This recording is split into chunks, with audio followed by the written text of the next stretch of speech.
اعوذ باللہ من الشیطان الرجیم بسم اللہ الرحمن الرحیم یا ایہا الذین آمنوا لیستاذنکم الذین ملکت ایمانکم والذین لم یبلغوا الحلم منکم ثلاث مرات من قبل صلاة الفجر وحين تضعون ثيابكم من الظهيرة ومن بعد صلاة العشاء ثلاث عورات لكم ليس عليكم ولا عليهم جناح بعدهن طوافون عليكم بعضكم على بعض كذلك يبين الله لكم الآيات واللہ علیم حکیم۔ یہ رکوع نمبر 8 ہے اور اس کا خلاصہ، اس رکوع میں استیذان و حجاب کے قانون کا تکرار ہے، یعنی اس کو دوبارہ ذکر کیا گیا ہے، اور قانون استیذان و حجاب یعنی اجازت اور پردے کو اس کی اہمیت کے پیش نظر دہرایا جا رہا ہے تاکہ خوب اچھی طرح ذہن نشین ہو جائے۔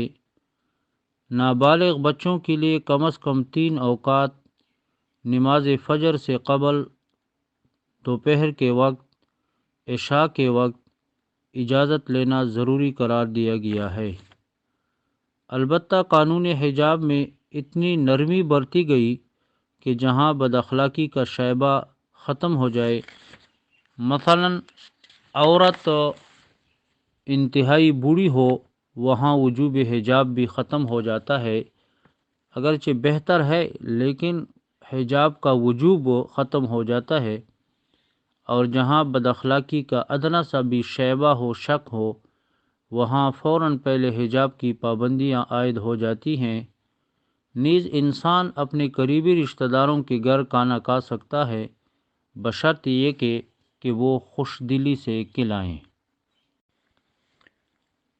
یا ایہا الذین آمنو، اے وہ لوگو جو ایمان لائے ہو، لیستأذنکم الذین ملکت ایمانکم، چاہیے کہ اجازت طلب کرے تم سے، لیستأذن چاہیے کہ اجازت طلب کرے تم سے، الذین وہ لوگ، ملکت ایمانکم جن کے تمہارے دائیں ہاتھ مالک ہیں، والذین اور وہ بچے، لم یبلغوا الحلم جو نہیں پہنچے بلوغت کو، منکم تم میں سے، 3 مرات 3 دفعہ یعنی 3 اوقات میں تم سے اجازت طلب کریں، من قبل صلاة الفجر فجر کی نماز سے پہلے، وحین تضعون ثیابکم اور جس وقت، تضعون ثیابکم تم اتارتے ہو اپنے کپڑے،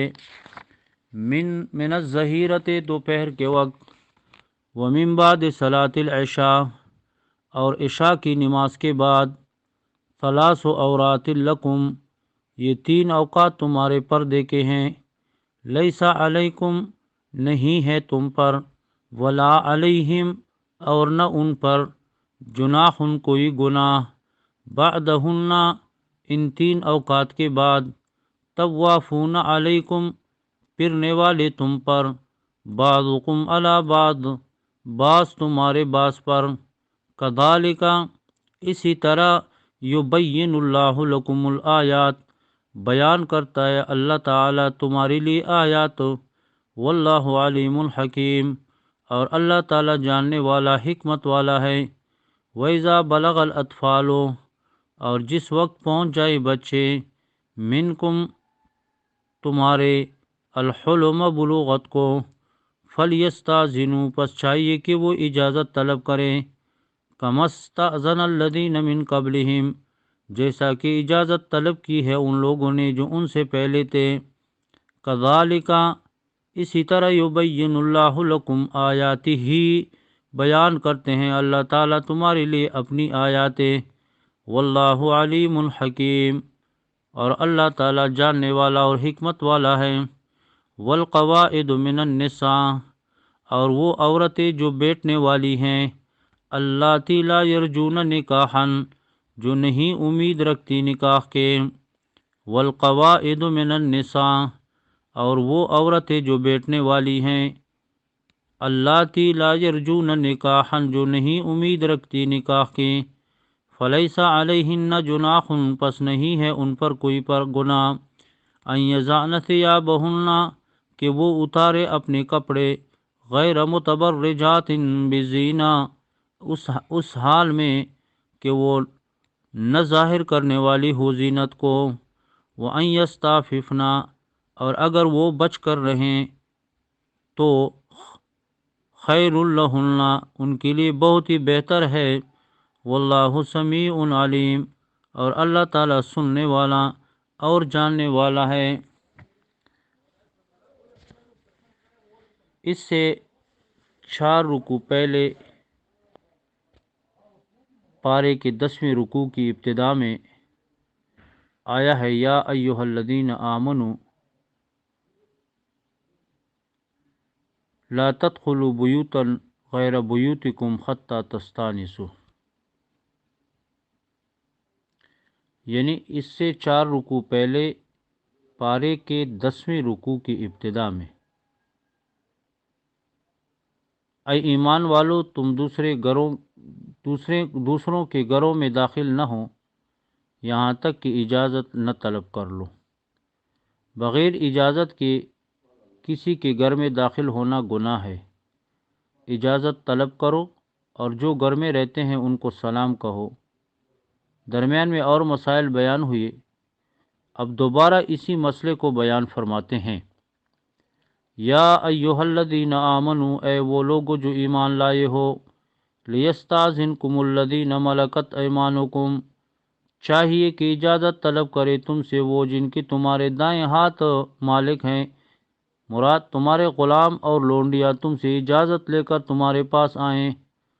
غلام اور لونڈیوں نے خدمت کرنا ہوتی ہے، مگر ان کو بھی خاص اوقات میں پابند کر دیا گیا کہ وہ بلا اجازت اپنے مالک کی خلوت میں داخل نہ ہو۔ غلاموں کے علاوہ فرمایا والذین لم یبلغوا الحلم منکم، اور وہ بچے بھی اجازت لے کر آئیں جو ابھی سن بلوغ کو نہیں پہنچے۔ امام قرطبی رحمۃ اللہ علیہ فرماتے ہیں کہ بعض محدثین اور بزرگان دین نے فرمایا ہے کہ 4 سال کے بچے کو بھی سکھا دو کہ اگر اس کے والدین بھی علیحدہ کمرے میں ہوں تو بغیر اجازت کے وہاں نہ جائیں۔ 3 مرات، 3 دفعہ، یعنی 3 اوقات میں تم سے اجازت طلب کریں۔ وہ 3 اوقات کون سے ہیں جن میں اللہ تعالیٰ نے پابندی لگائی ہے؟ فرمایا من قبل صلاۃ الفجر، فجر کی نماز سے پہلے یعنی رات کے پچھلے پہر بلا اجازت مت داخل ہو، غلام اور لونڈی اور نابالغ بچی بھی۔ دوسرا وقت وحین تضعون ثیابکم من الظہیرہ، اور جس وقت تم اتارتے ہو اپنے کپڑے دوپہر کے وقت آرام کرنے کے لیے، خصوصاً گرمی کے زمانے میں کہ لوگ صرف شلوار پہن کر آرام کرتے ہیں۔ اور تیسرا ممنوع وقت ومن بعد صلاۃ العشاء، اور عشاء کی نماز کے بعد بھی، 3 عورات لکم، یہ 3 اوقات تمہارے پردے کے ہیں، لہٰذا ان 3 اوقات میں نہ جائیں کہ معلوم نہیں کہ انسان بے فکری میں اپنے گھر میں کس حالت میں ہو۔ لیس علیکم ولا علیہم جناح بعدہن، نہیں ہے تم پر اور نہ ان پر ان 3 اوقات کے بعد، یعنی لونڈی، غلام اور چھوٹے بچے کو ان اوقات کے علاوہ اجازت مانگنے کی ضرورت نہیں ہے۔ اس اجازت کی وجہ یہ ہے طوافون علیکم بعضکم علی بعض، پھرنے والے تم پر بعض تمہارے بعض پر، تم میں سے بعض تم پر چکر لگانے والے ہیں، ان کو کام کاج کے لیے ہر وقت آنا جانا ہوتا ہے، لہٰذا ان 3 اوقات کے علاوہ انہیں اجازت لینے کی ضرورت نہیں ہے۔ شان نزول، اس آیت کا شان نزول یہ بیان کرتے ہیں کہ ایک موقع پر رسول اللہ صلی اللہ علیہ وسلم نے ایک لڑکے کو بلا کر فرمایا کہ جاؤ حضرت عمر رضی اللہ تعالیٰ عنہ کو بلا کر لاؤ۔ دوپہر کا وقت تھا، حضرت عمر رضی اللہ تعالیٰ عنہ نے تہبند باندھ رکھا تھا اور آرام کر رہے تھے۔ 70 کا کچھ حصہ کھلا ہوا تھا۔ وہ لڑکا اسی حالت میں بلا اطلاع اندر چلا گیا، جس سے حضرت عمر رضی اللہ تعالیٰ عنہ کی دل میں خیال آیا کہ کتنا اچھا ہو کہ ایسے حالات میں آنے جانے پر پابندی عائد کر دی جائے۔ چنانچہ اللہ تعالیٰ نے یہ آیت نازل فرما کر حضرت عمر رضی اللہ تعالیٰ عنہ کی دعا قبول فرما لی۔ مسئلہ یہ ہے کہ برہنہ حالت میں کسی محرم کو بھی دیکھنا جائز نہیں ہے۔ حالانکہ محرم سے تو پردہ نہیں ہے، مگر محرم کو صرف چہرہ، سر، گردن، بازو اور پنڈلی دیکھنے کی اجازت ہے۔ صرف چہرہ، سر، گردن، بازو اور پنڈلی دیکھنے کی اجازت ہے۔ ماں ہو، بیٹی ہو، بہن ہو، سب کے لیے یہی مسئلہ ہے۔ تفسیر ابن کثیر میں روایت ہے کہ حضرت عبداللہ بن عباس رضی اللہ تعالیٰ عنہما فرماتے ہیں کہ 3 آیتوں پر عموماً لوگوں نے عمل چھوڑ دیا ہے۔ ایک تو یہی آیت ہے، اور ایک سورۃ النساء کی آیت وَإِذَا حَضَرَ الْقِسْمَةُ، اور سورۃ حجرات کی آیت اِنَّ أَكْرَمَكُمْ عِندَ اللَّهِ أَتْقَاكُمْ، کہ تم میں سے سب سے زیادہ عزت والا اللہ کے ہاں وہ ہے جو وہ تم میں سے زیادہ پرہیزگار ہو۔ شیطان لوگوں پر چھا گیا ہے اور ان آیتوں سے انہیں غافل کر دیا ہے، گویا کہ ان پر ایمان ہی نہیں ہے۔ میں نے تو اپنی لونڈی سے بھی کہہ رکھا ہے کہ ان تین وقتوں میں بھی میں بے جا ہرگز نہ آئیں۔ یہ حضرت ابن عباس رضی اللہ تعالیٰ عنہ فرماتے ہیں۔ پہلی آیت میں ان 3 وقتوں میں لونڈی، غلام اور نابالغ بچوں کو بھی اجازت لینے کا حکم ہے، اور دوسری آیت میں جو اذا حضر القسمۃ، اور دوسری آیت میں ورثے کی تقسیم کے وقت، یعنی جب میراث تقسیم کرتا ہے آدمی، اس وقت جو قرابت دار یعنی رشتہ دار اور یتیم مسکین آ جائیں، قرابت دار وہ جو دور کے ہو، انہیں خدا کے نام پر کچھ دے دینے کا اور ان کے ساتھ نرمی کے ساتھ بات کرنے کا۔ لیکن اب اس آیت پر عمل چھوٹ چکا ہے۔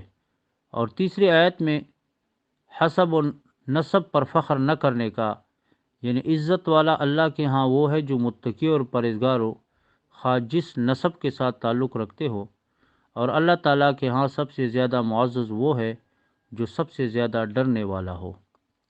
تو فرمایا کہ ان 3 اوقات کے علاوہ تمہیں اجازت لینے کی ضرورت نہیں ہے۔ کذالک یبین اللہ لکم الآیات، اسی طرح بیان کرتا ہے اللہ تعالیٰ تمہارے لیے آیات تاکہ تمہیں مسائل کا ٹھیک ٹھیک علم ہو جائے۔ واللہ علیم الحکیم، اور اللہ تعالیٰ جاننے والا، حکمت والا ہے۔ اس نے اپنے علم اور حکمت کی بنیاد پر یہ قوانین نازل فرمائے ہیں۔ فرمایا وَإِذَا بَلَغَ الْأَطْفَالُ مِنْكُمُ الْحُلُمَ، اور جس وقت پہنچ جائیں بچے تمہارے بلوغت کو، جب تمہارے بچے بالغ ہو جائیں، فَلْيَسْتَأْذِنُوا، پس چاہیے کہ وہ اجازت طلب کریں، كَمَا اسْتَأْذَنَ الَّذِينَ مِنْ قَبْلِهِمْ، جیسا کہ اجازت طلب کی ہے ان لوگوں نے جو ان سے پہلے تھے۔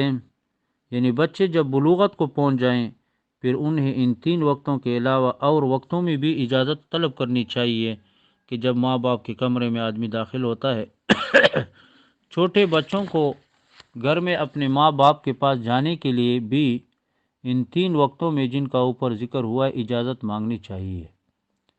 لیکن بعد از بلوغت تو ہر وقت اطلاع کر کے جانا چاہیے، جیسا کہ اور بڑے لوگ اجازت مانگ کر آتے ہیں، خواہ اپنے ہوں یا پرائے۔ سن بلوغت کے متعلق فقہا میں قدر اختلاف پایا جاتا ہے۔ صحیح تعین یہ ہے کہ جب لڑکی کو حیض آنے لگ جائے، یعنی وہ بیماری جو ماہواری ہے، اور لڑکے کو احتلام ہو جائے تو وہ بالغ ہو جاتے ہیں۔ مگر بعض اوقات ان علامات کا پتہ نہیں چلتا، یعنی ایک لڑکی ہے اس کو حیض نہیں آتا ہے، یا ایک بچے کو احتلام نہیں ہوتا ہے، تو ایسی صورت میں امام شافعی، امام ابو یوسف اور امام محمد رحمہ اللہ کا مسلک یہ ہے کہ 16 سال کا لڑکا اور 15 سال کی لڑکی بالغ سمجھے جائیں گے، خواہ ان کو احتلام پھر ہو یا نہ ہو، یا ان کو حیض بیماری آئے یا نہ آئے۔ البتہ امام ابو حنیفہ رحمہ اللہ کے مطابق لڑکے اور لڑکی کا سن بلوغت علی ترتیب 18 اور 17 سال ہے، فرمایا کذالک یبین اللہ لکم آیاتہ، اسی طرح بیان فرماتے ہیں اللہ تعالیٰ تمہارے لیے اپنی آیتیں۔ یہ جو 18 17 یا 15 اور 16 اور 15، یہ حقیقت میں جب ان کو کی علامات نہ پائی جائے ان کے اندر، اور اگر لڑکے کو احتلام ہو جائیں، خواہ پھر کتنے 13 سال کا ہو، 14 کا ہو، جتنے کا بھی ہو، اور عورت کو حیض آ جائیں، خواہ وہ 10 11 سال کی کیوں نہ ہو، تو وہ بالغ دونوں سمجھے جائیں گے۔ فرمایا کذالک یبین اللہ لکم آیاتہ، اسی طرح بیان فرماتے اللہ تعالیٰ تمہارے لیے اپنی آیتیں۔ واللہ علیم حکیم، اور اللہ تعالیٰ جاننے والا، حکمت والا ہے۔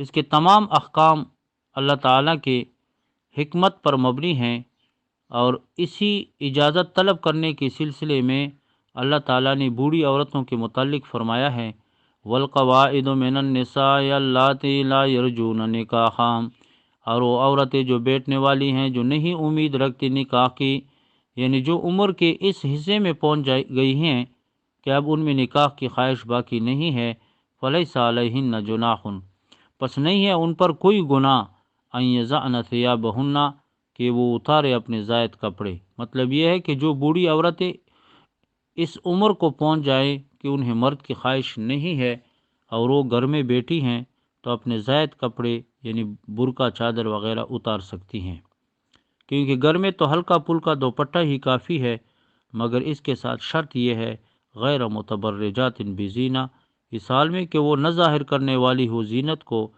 اگر فالتو کپڑے اتار دینے سے زینت ظاہر نہیں ہوتی تو پھر اس میں کوئی گناہ نہیں ہے۔ شاہ عبد القادر صاحب محدث دہلوی رحمۃ اللہ علیہ فرماتے ہیں کہ سن رسیدہ عورتیں اگر گھر میں توڑے کپڑے بھی استعمال کریں تو درست ہے، لیکن اگر پردے کا پورا اہتمام کرے تو یہ ان کے لیے بہتر ہے۔ فرمایا وَأَن يَسْتَعْفِفْنَ خَيْرٌ لَهُنَّ، اور یہ کہ وہ بچ کر رہیں تو ان کے لیے بہت ہی بہتر ہے، یعنی کہ وہ اپنی عصمت اور عفت کو بچا کر رکھے، یعنی پردے کا پورا خیال رکھے یہ بوڑھی عورتیں بھی، تو یہ ان کے لیے زیادہ بہتر ہے۔ واللہ سمیع علیم، اور اللہ تعالیٰ سننے والا اور جاننے والا ہے، ہر بات کو اللہ تعالیٰ، یعنی اللہ تعالیٰ سننے والا بھی ہے اور جاننے والا ہے ہر بات کو۔ لیس علی الاعمى حرج ولا علی الاعرج حرج ولا علی المریض حرج ولا علی انفسکم ان تاکلوا من بیوتکم او بیوت آبائکم او بیوت امہاتکم او بیوت اخوانکم او بیوت اخواتکم او بیوت اعمامکم۔ لیس علی الاعمى حرج، نہیں ہے اندھے پر کوئی گناہ، ولا علی الاعرج حرج، اور نہ لنگڑے پر کوئی گناہ ہے، ولا علی المریض حرج، اور نہ بیمار پر کوئی گناہ ہے، ولا علی انفسکم، اور نہ تمہاری اپنی جانوں پر، ان تاکلوا کہ کھاؤ تم، من بیوتکم اپنے گھروں سے، اور او بیوت آبائکم یا اپنے باپ دادا کے گھروں سے، او بیوت امہاتکم یا اپنی ماؤں کے گھروں سے، او بیوت اخوانکم یا اپنے بھائیوں کے گھر سے، او بیوت اخواتکم یا اپنی بہنوں کے گھروں سے، او بیوت اعمامکم یا اپنے چچاؤں کے گھروں سے، او بیوت اماتکم یا اپنی پھوپھیوں کے گھروں سے، او بیوت اخوالکم یا اپنے ماموں کے گھر سے، او بیوت خالاتکم یا اپنی خالاؤں کے گھروں سے،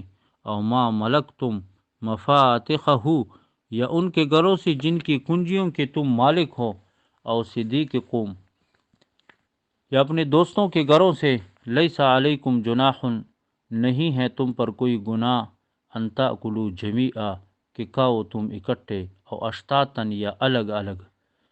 فاذا دخلتم بیوتا، پس جب تم داخل ہو گھروں میں، فسلموا علی انفسکم، پس سلام کرو اپنے لوگوں پر، تحیۃ من عند اللہ، دعائے خیر ہے اللہ تعالیٰ کی طرف سے، مبارکتاً جو بابرکت ہے، طیبتاً اور پاکیزہ ہے، کذالک یبین اللہ، اسی طرح بیان کرتا ہے اللہ، لکم الآیات تمہارے لیے آیتیں، لعلکم تعقلون تاکہ تم سمجھو۔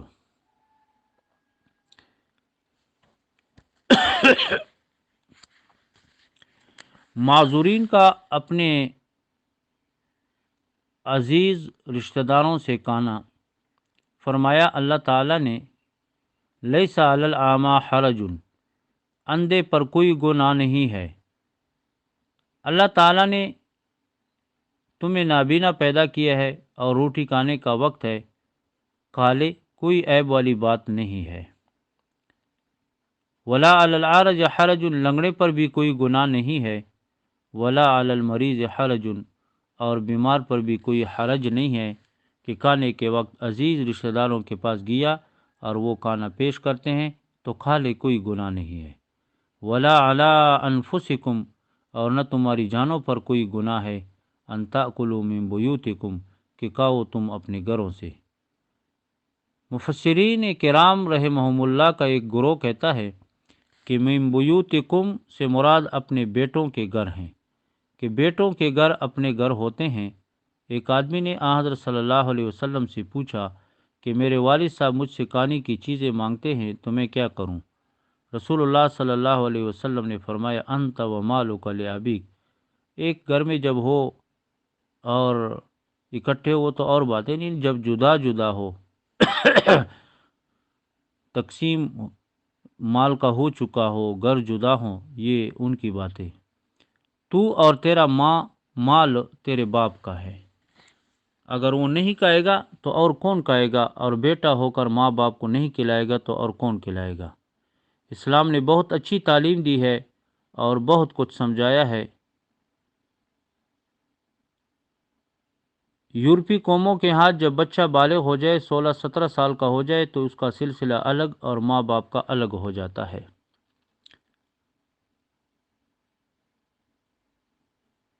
تو یہ ایک عالم نے لکھا ہے کہ میں نے انگلستان میں ایک بوڑھی عورت دیکھی، میرے خیال کے مطابق اس کی عمر 125 سال کے لگ بھگ ہوگی۔ وہ فرما رہے تھے وہ سبزی پکڑی ہوئی جا رہی تھی، 2 قدم چلتی بیٹھ جاتی، پھر 2 قدم چلتی بیٹھ جاتی، بڑی مشقت کے ساتھ اپنی گھر کی طرف جا رہی تھی۔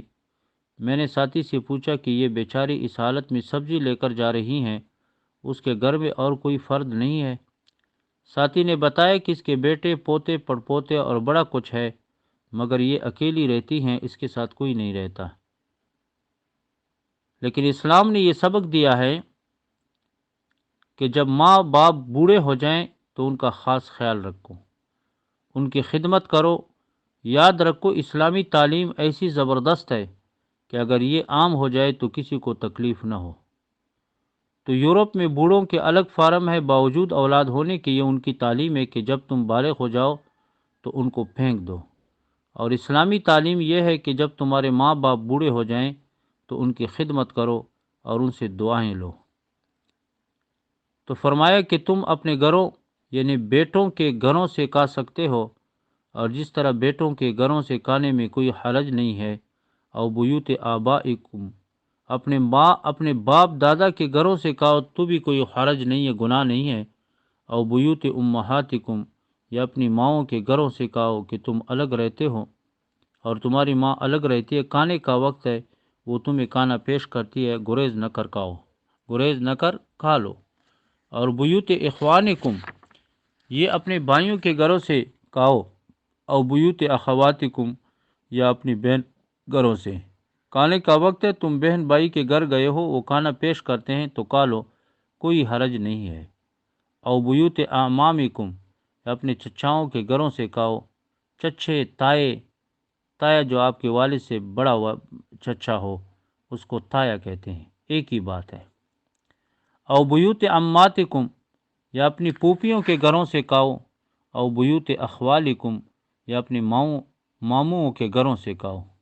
او بیوت خالاتکم، یا اپنی خالاؤں کے گھروں سے کھاؤ۔ کھانے کے وقت ان کے گھر ہو، وہ کھانا پیش کرتے ہیں، کھا سکتے ہو، کوئی حرج نہیں ہے۔ او ما ملکتم مفاتحہ، یا ان کے گھروں سے کہ ان کی کنجیوں کے تم مالک ہو۔ مثال کے طور پر تمہارا منشی ہے، تمہارا خادم ہے، وہ تمہارے کارخانے میں بیٹھتا ہے، تمہاری دکان پر بیٹھتا ہے، چابیاں اس کے پاس ہیں، مگر مالک تم ہو۔ اور وہ تمہارا امین ہے، اس کے گھر تم کسی کام کے لیے گئے ہو، کھانے کا وقت ہے، وہ تمہیں کھانے کا کہے تو کھا لو، یہ خیال نہ کرو کہ میں تو کارخانہ دار ہوں اور یہ چوکیدار ہے، میرا ملازم ہے، میں اس کے گھر سے کیوں کھاؤں؟ تکبر نہ کرو، ٹھیک ہے تمہارا کھانا اعلیٰ معیار کا ہوگا اور اس کا کم درجے کا ہوگا، لیکن تم اس کے گھر سے کھا لو تو کوئی حرج اور گناہ نہیں ہے، اور صدیقکم یا اپنے دوست کے گھر سے کھاؤ تو کوئی حرج نہیں ہے۔ کھانے پینے کے متعلق شریعت کی چند ہدایات وہ بھی سمجھ لیں۔ رسول اللہ صلی اللہ علیہ وسلم نے فرمایا کہ کھانا شروع کرنے سے پہلے بسم اللہ پڑھو۔ ملا علی قاری رحمہ اللہ اور شاہ ولی اللہ محدث دہلوی رحمۃ اللہ علیہ فرماتے ہیں کہ اگر تم صرف لفظ بسم اللہ کہہ لو، مکمل بسم اللہ نہ بھی پڑھو تو بھی کافی ہے۔ بہتر تو یہ ہے کہ بسم اللہ الرحمن الرحیم پوری بسم اللہ پڑھو، لیکن اگر صرف بسم اللہ کہہ لو تو یہ بہت بڑے علماء ہیں، ملا علی قاری رحمہ اللہ، شاہ ولی اللہ محدث دہلوی رحمہ اللہ، یہ احادیث کی امام ہیں، وہ فرماتے ہیں کہ اگر صرف بسم اللہ ہی کہہ لو تو بھی کافی ہے۔ کھانے سے پہلے بھی اور وضو سے پہلے بھی یہی حکم ہے، لیکن بہتر یہ ہے کہ مکمل بسم اللہ پڑھو، بسم اللہ الرحمن الرحیم۔ نمبر 2، کھانا دائیں ہاتھ سے کھاؤ، اگر کوئی اشد ضرورت اور مجبوری ہو تو بائیں ہاتھ سے بھی کھا سکتے ہو، اور پیو بھی دائیں ہاتھ سے، بائیں ہاتھ سے پانی بھی نہ پیو۔ فإن الشیطان یاکل بشمالہ ویشرب بشمالہ، بے شک شیطان بائیں ہاتھ سے کھاتا ہے اور بائیں ہاتھ سے پیتا ہے۔ تم شیطان کے بھائی نہ بنو۔ کچھ لوگ اس طرح کرتے ہیں کہ چائے پیتے وقت پیالی دائیں ہاتھ میں پکڑتے ہیں اور پرچ بائیں ہاتھ میں اور پیتے ہیں۔ ایسا نہ کرو، ڈالو بھی دائیں ہاتھ سے اور پیو بھی دائیں ہاتھ سے۔ اور یہ بات تم سن چکے ہو کہ کوئی چیز کسی کو دو تو دائیں ہاتھ سے اور لو تو پکڑو بھی دائیں ہاتھ سے۔ کھاؤ بھی بیٹھ کر اور پیو بھی بیٹھ کر۔ حضرت صلی اللہ علیہ وسلم نے کھڑے ہو کر کھانے پینے سے منع فرمایا ہے، صرف 2 پانی مستثنیٰ ہیں۔ بعض اوقات پانی پیتے وقت عذر ہوتا ہے، یہ ایک اور بات ہے، لیکن عام معمول اور عادت نہ بنائیں۔ اب جو 2 پانی مستثنیٰ ہیں، ایک آب زمزم کہ وہ کھڑے ہو کر پینا مستحب ہے اور قبلہ رو ہو کر پیو، اور یہ دعا کرو، اللہم انی اسألک علما نافعا ورزقا واسعا وشفاء من کل داء۔ یہاں پیو یا وہاں پیو، طریقہ یہی ہے۔ ہاں، اگر کوئی بیٹھ کر بھی آب زمزم پیئیں تو گناہ نہیں ہے، یہ بات ذہن میں رکھو۔ قبلہ رو ہو کر نہ ہو تب بھی جائز ہیں، لیکن بہتر یہ ہے کہ ان کو کھڑے ہو کر پیو۔ ان ایسے کاموں پر کسی پر تنقید نہیں کر سکتے کہ انہوں نے بیٹھ کر پانی پیا، یہ گناہ ہے، یہ نہیں، گناہ نہیں ہے، لیکن کھڑے ہو کر پینا یہ مستحب ہے، اچھی بات ہے۔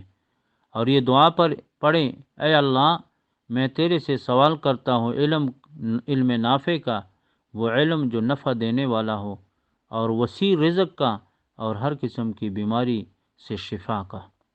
دوسرا، وضو سے بچا ہوا پانی بھی کھڑے ہو کر پینا مستحب ہے، وہ بھی وضو کی وجہ سے برکت والا ہے۔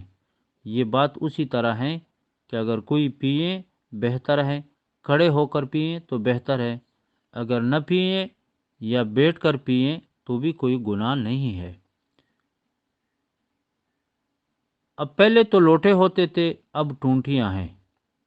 وضو کے بعد ٹونٹی سے تھوڑا سا پانی کھڑے ہو کر پی لیں تو اس کو ثواب ملے گا۔ مسلم شریف اور ترمذی شریف کی روایت ہے، حضرت انس رضی اللہ تعالیٰ عنہ سے پوچھا گیا کہ حضرت آپ نے یہ روایت بیان فرمائی ہے کہ حضرت صلی اللہ علیہ وسلم نے کھڑے ہو کر پانی پینے سے منع فرمایا ہے، تو حضرت یہ فرماؤ کہ کھڑے ہو کر کھانا کیسا ہے؟ ترمذی شریف کی روایت ہے، فرمایا ذالک اشد، یہ تو اور سخت بات ہے، اس کا گناہ تو اسی بھی سخت ہے کہ کھانا کھڑے ہو کر کھائیں۔ اور مسلم شریف کی روایت میں ہے ذالک اشر، یہ تو بہت ہی برا ہے۔ آج کل عموماً لوگ شادیوں میں کھڑے ہو کر کھانے کا انتظام کرتے ہیں، یہ سنت کے خلاف ہے۔ اور یہ سخت گناہ ہے، کیونکہ الفاظ آئے ہیں ذالک اشد اور ذالک اشر۔ مگر آن حضرت صلی اللہ علیہ وسلم نے فرمایا لَتَتَّبِعُنَّ سُنَنَ مَنْ كَانَ قَبْلَكُمْ شِبْرًا بِشِبْرٍ وَذِرَاعًا بِذِرَاعٍ، تم سے جو پہلے جو قومیں گزری ہیں تم ضرور ان کی نقالی کرو گے ہر چیز میں۔ بخاری شریف کی روایت ہے حضرت الیہود والنصارى، ہم سے پہلے جو قومیں گزری ہیں وہ یہودی اور عیسائی ہیں۔ فرمایا اور کون ہیں؟ تم یہود و نصارہ کی ہر چیز میں پیروی کرو گے، شکل و صورت میں، لباس میں، کھانے پینے میں۔ تو یہ ذہن میں رکھو، اللہ تبارک و تعالی ہمیں یہود و نصارہ کی اتباع سے بچائے۔ جب کھانے سے فارغ ہو جاؤ تو یہ دعا کرو الحمدللہ الذی اطعمنا وسقانا وجعلنا المسلمین۔ لیکن افسوس ہے کہ کھانے تو تمہیں سارے آتے ہیں مگر کھانے پینے کی دعائیں نہیں آتی۔ فرمایا لیس علیکم جناح ان تاکلوا جمیعا او اشتاتا، نہیں ہے تم پر کوئی گناہ کہ کھاؤ تم اکٹھے ہو کر یا الگ الگ۔ ایسے لوگ بھی کہ اکیلے نہیں کھا سکتے ہیں، جب ان کو روٹی دی جاتی ہے تو رکھ کر انتظار کرتے ہیں کہ کوئی آئے گا تو کھائیں گے۔ ایسے تو صحابہ میں یہ عبداللہ بن عمر رضی اللہ تعالیٰ عنہما بھی تھے، ان کی عادت یہ تھی کہ جب کھانا کھاتے تو انتظار کرتے کہ کوئی آئے گا تو مل کر کھائیں گے۔ بہرحال دونوں جائز ہیں، اکٹھے ہو کر کھائیں یا گھر آ کر اکیلے کھائیں، دونوں بالکل ایک جیسے ہیں۔ کوئی یہ نہیں ہے کہ وہ ٹھیک ہے اور یہ ٹھیک نہیں ہے، یا وہ اچھا ہے اور یہ اچھا نہیں ہے، بس جیسے تیسے ہو، اکٹھے کھاؤ اکیلے کھاؤ، دونوں طرح جائز ہیں۔ فَإِذَا دَخَلْتُمْ بُيُوتًا فَسَلِّمُوا عَلَىٰ أَنفُسِكُمْ، پس جب تم گھروں میں داخل ہو تو اپنے لوگوں پر سلام کہا کرو۔ دوسروں کے گھروں میں داخل ہونے کا حکم پہلے بیان ہو چکا ہے کہ کسی کے گھر میں بغیر اجازت کے داخل نہ ہو اور گھر والوں کو سلام کہو۔ یہاں اپنے گھر کے متعلق حکم ہے۔ حضرت جابر رضی اللہ تعالیٰ عنہ فرماتے ہیں کہ جب تم گھروں میں جاؤ تو اللہ تعالیٰ کا سکھایا ہوا بابرکت سلام کہو۔ فرماتے ہیں کہ میں نے تو آزمایا ہے کہ یہ سراسر برکت ہے۔ فرمایا اللہ تعالیٰ نے تحیۃ من عند اللہ، اللہ تعالیٰ کی طرف سے دعائے خیر ہے، مبارکتاً جو کہ بابرکت ہے، طیبتاً اور پاکیزہ ہیں۔